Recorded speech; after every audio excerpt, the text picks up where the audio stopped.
Good morning, everyone. I hope you all will be doing good. Our today's video is based on Aro and Avro. And today we will also learn some अलंकार्स. हम कुछ अलंकार्स का भी रियाज करेंगे, लेकिन इस सब को जानने से पहले हम थोड़ा रिपीट जाएंगे अपने प्रीवियस वीडियो की तरफ.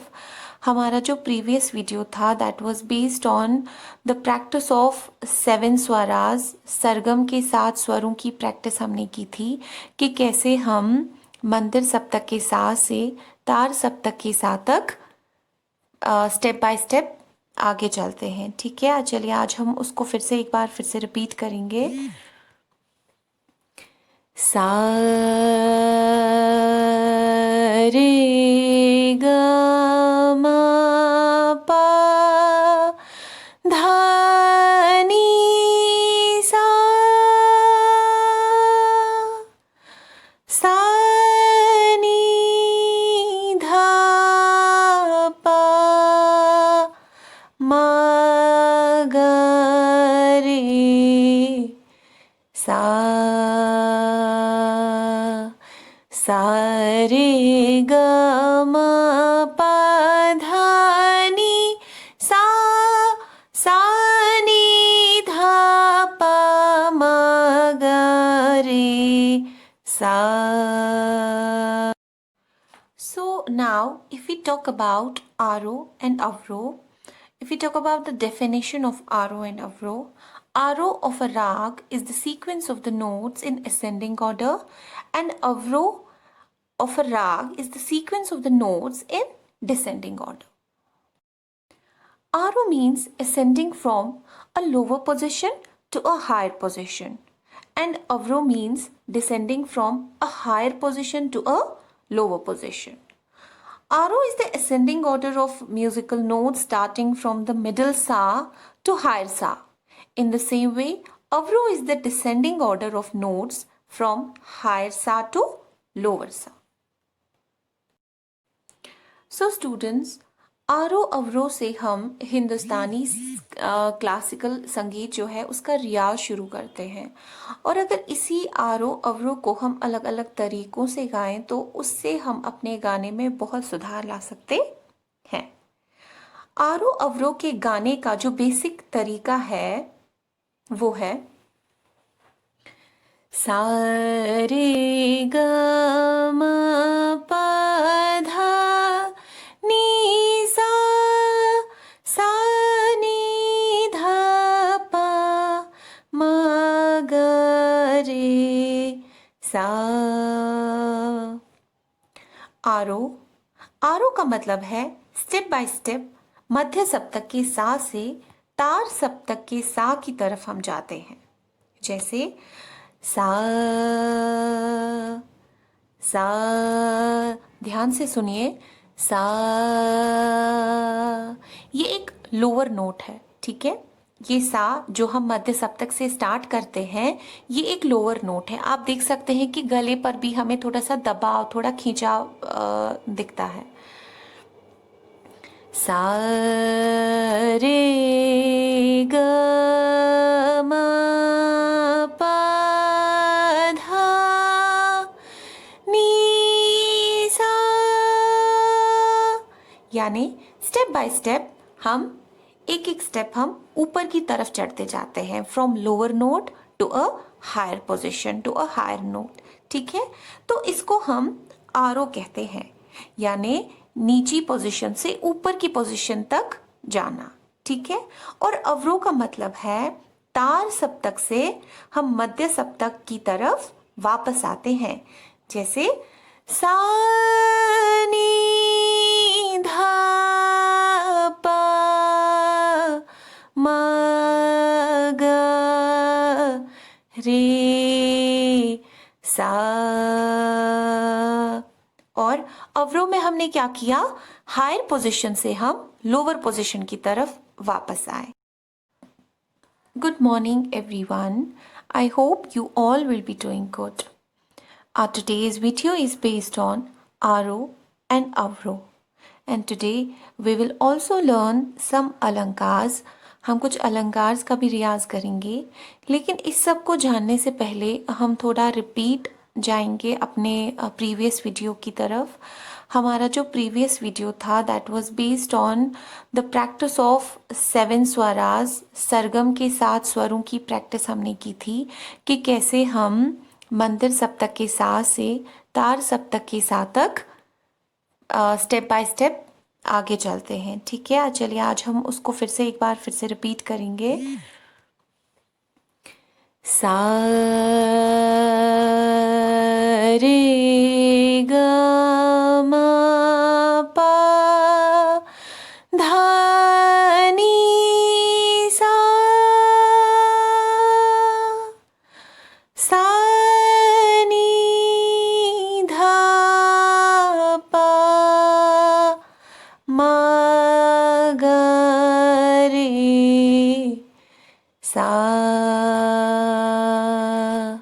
सा रे ग म पा धा नी सा, सा नी धा पा मा ग रे सा।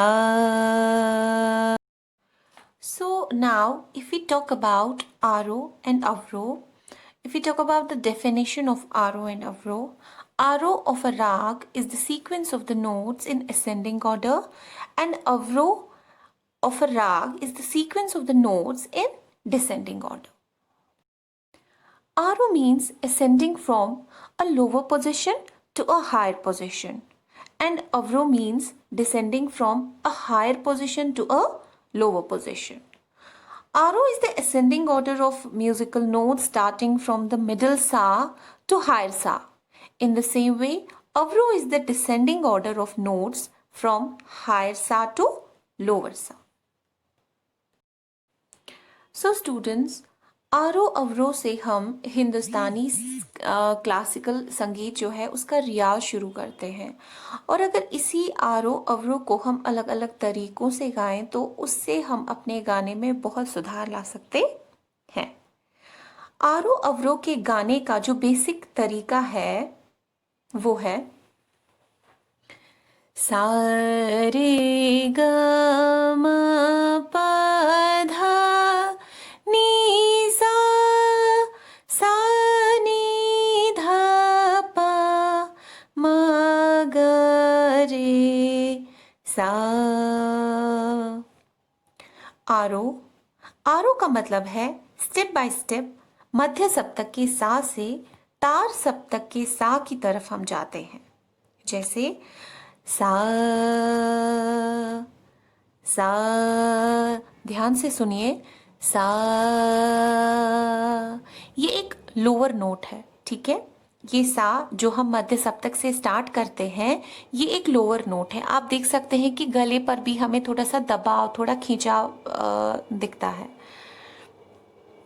सा रे ग म पा धा नी सा, यानी स्टेप बाय स्टेप हम एक स्टेप हम ऊपर की तरफ चढ़ते जाते हैं, from lower note to a higher position, to a higher note. ठीक है, तो इसको हम आरो कहते हैं, यानी नीची पोजीशन से ऊपर की पोजीशन तक जाना।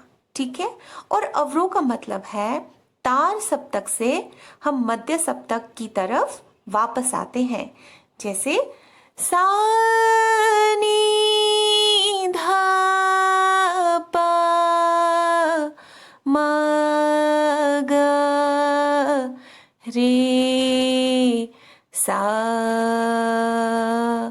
और अवरो में हमने क्या किया, हायर पोजीशन से हम लोअर पोजीशन की तरफ वापस आए। Now the question arises, why is it important to learn आरो एंड अवरो? क्यों हमें संगीत में ज़रूरी है आरो और अवरो से स्टार्ट करना? क्यों ये बेसिक है म्यूजिक का? The first reason to learn आरो एंड अवरो इज मास्टरिंग स्वराज एंड स्केल। सबसे पहले आपको ये समझ आना चाहिए कि आरो और अवरो किसे कहते हैं। जैसे हम असेंडिंग और डिसेंडिंग ऑर्डर मैथमेटिक्स में सीखते हैं, इसी तरह से हमारे म्यूजिक में आरोह यानी हम ऊपर की तरफ चढ़ते जाते हैं, एक एक स्वर एक एक स्टेप ऊपर की तरफ चढ़ते जाते हैं, और अवरोह में एक एक स्टेप नीचे की तरफ वापस आते जाते हैं। ठीक। और म्यूजिक में सबसे इम्पॉर्टेंट चीज है इस आरोह और अवरोह, हमारे सरगम के आरोह और अवरोह को सीखना। और रीजन क्यों है उसको सीखने का? So that to be master in swaraj and scale, स्वरों को सीखना और स्केल यानी पिच, उसको सीखना। As we know, all songs are sequence of notes. गाने क्या है? They are the sequence of notes, यानी हर एक सुर अपनी अपनी जगह सही जगह पर होता है at a particular pitch. इस तरह से गाने बनते हैं। The most important thing for singing well is how well you can sing the right notes, जिसे हम हिंदी में सुर में गाना कहते हैं। ठीक है, and therefore it's very important to perfect the ability to sing the right notes as they are meant to be. If we have to improve our singing notes, तो रियाज यानी प्रैक्टिस ऑफ आरोह एंड अवरोह इज मैंडेटरी। अगर हम अपने singing में improvement लाना चाहते हैं, अपनी सिंगिंग को सही बनाना चाहते हैं, इसके लिए आरोह और अवरोह का रियाज करना बहुत ज़रूरी है। आरोह और अवरोह को सीखने के साथ साथ हमें ये भी ध्यान रहे कि हमें अपने स्केल पे गाना है। ठीक, आप भी अपने स्केल में गाने का प्रयास करें। अब इसी आरोह अवरोह को हम अलग अलग कॉम्बिनेशंस में गाएंगे। एंड यू नो व्हाट, आरोह एंड अवरोह when sung in different combinations, they are very helpful in the daily riyaz of singing Hindustani classical music, and it gives us melodious voice and depth in swaras. तो इन्हीं आरोह अवरोह को हम जब अलग अलग तरीके से गाते हैं, अलग अलग कॉम्बिनेशंस में गाते हैं, उससे एक तो हमारे जो गले का रियाज भी होता है, हमें सुरों की जानकारी भी मिलती है, हमें सुरों की जगह भी पता चलती है, और हमारा स्केल भी हमें पता चलता है कि हमें किस स्केल में गाना है। ठीक है, तो चलिए स्टार्ट करते हैं।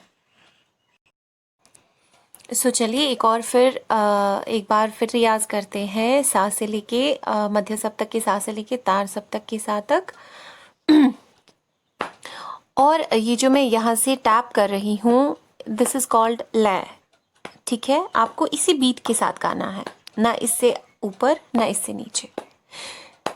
सा रे गा मा पा धा नी सा, सा नी धा पा मा गा रे सा, सा रे गा मा पा धा नी सा, सा नी धा पा मा गा रे सा, सा रे गा। So dear students, this was all about today's topic आरोह and अवरोह. नेक्स्ट टॉपिक हमारा होगा अलंकार का, जिसमें हम प्रैक्टिस करेंगे डिफरेंट अलंकार की। और आज के लिए आप आरोह एंड अवरोह अच्छे से, अगर आपको समझ आया होगा तो ठीक, नहीं आया होगा, कोई भी कन्फ्यूजन होगा तो please do let me know कि आपको कोई कन्फ्यूजन है। Thank you so much.